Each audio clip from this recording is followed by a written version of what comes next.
So, the S24 Ultra. Had it for a little while now. Not sure about it.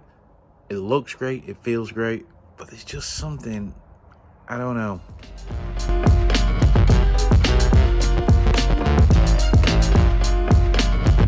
What's up guys, English Dan. Yes, it's been a long time because I was going to quit doing these things, but after some thought and some things that are coming up soon that's going to take me out of action from my daily job for a little bit of time, I figured it could be a good time to spend some time on the channel. And today we're going to talk about the S24 Ultra. Like I said, looks great, feels great. Released not so long ago.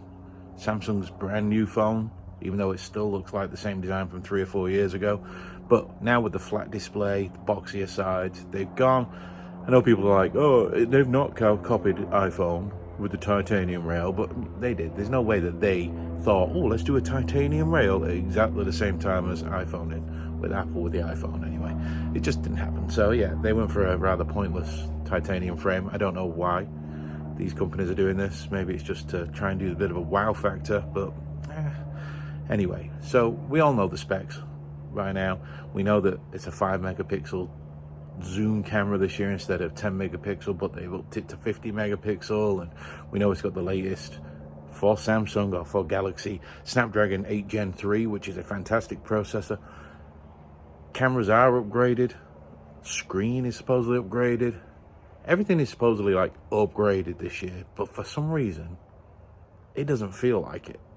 And why does it not feel like it's been upgraded? Well, it's a bit of a difficult one really. Because like I say, it feels different, but it looks the same. And they went heavy on the AI features this year due to the Snapdragon 8 Gen 3 processor. But everything that's AI related is something that's software related, which has already been done by Google. For instance, you've got all these camera tricks where you can move things out of the background or move them around or move yourself around onto a different part of the photo, blah, blah, blah. But we've had that with the Pixel 8 Pro since that launched late on last year. So, like I say, they're relying on the AI side of things. It was all AI. But for me, it's all been there, done that, seen it. There's nothing really like outstanding about it. So once you take the AI out of it, it's basically the S23 Ultra, but with a flat display. Don't get me wrong, the flat display is super nice. I prefer the flat display. Fat display? They need to make one of those for me. But no, the flat display is super nice and is much easier to use. And it's one of those phones that I just want to use without a case. It just looks good.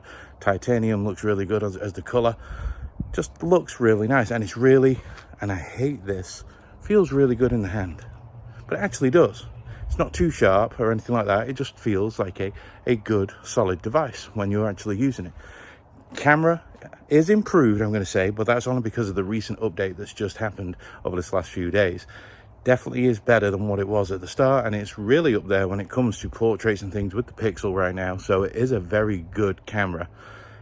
When it first came out of the box though, that did not look like an Ultra camera. It was washed out, foggy, all kinds of stuff. They also introduced in the new update a slider to make your screen more vivid, because people were complaining about it being grainy and flat colors, which I actually don't mind. But when the update came in, I did whack mine up to vivid. Wearing glasses, you know, obviously my eyesight's not great. I like the vivid colors, they pop and things like that. So it is a nice feature to have, but I didn't think there was anything wrong with the actual display quality to begin with. But Samsung have been in, seen some complaints and fixed it. Good job, Samsung. Talking of the camera, this is the camera with the microphone on the S24 Ultra. This is the front-facing camera, and I'm doing the portrait video, which a lot of people like, and I do like it, and it is actually better than the iPhones. Even though all this video is mostly shot with an iPhone 15 Pro Max, I do think this is a better video when it comes to that. I also think the sound's better. Let's have a look at the back camera. Alright, this is the rear camera. Doing cinematic again, but we're going to change that from this in a moment. But as you can see, everything's colourful, nice and vibrant. This is regular video on the S24 Ultra. Nice sunny day here in Florida for February. Zoom does work really good, so let's not spy on people, but 3 times, 5 times, 10 times, and then we'll start zooming into it. For 20, now I can't hold the phone straight. Battery life has been really solid. The 8 Gen 3 is such a good efficient chip. I'm getting 8 to 10 hours screen on time easily with mine, and I never normally get that with Samsung phones. I have friends who yeah, I can get 8, 10, 12, 13, 3,000 hours on my battery, and I'm always the guy, along with a couple of other people I know, that normally get 4 to 6. I mean, don't get me wrong, it's not as bad as it used to be with the Note 20 Ultra, where 90 minutes and that phone was getting ready to get back on charge. But nowadays, this 8 Gen 3, very good device when it comes to battery life. If battery life is something that's important to you, the 8 Gen 3 is right up there with the iPhone, if not better. Like I say, it's so similar to the S23 Ultra, which was similar to the S22 Ultra. It's kind of hard to say, hey, this is really a big upgrade. It's really not.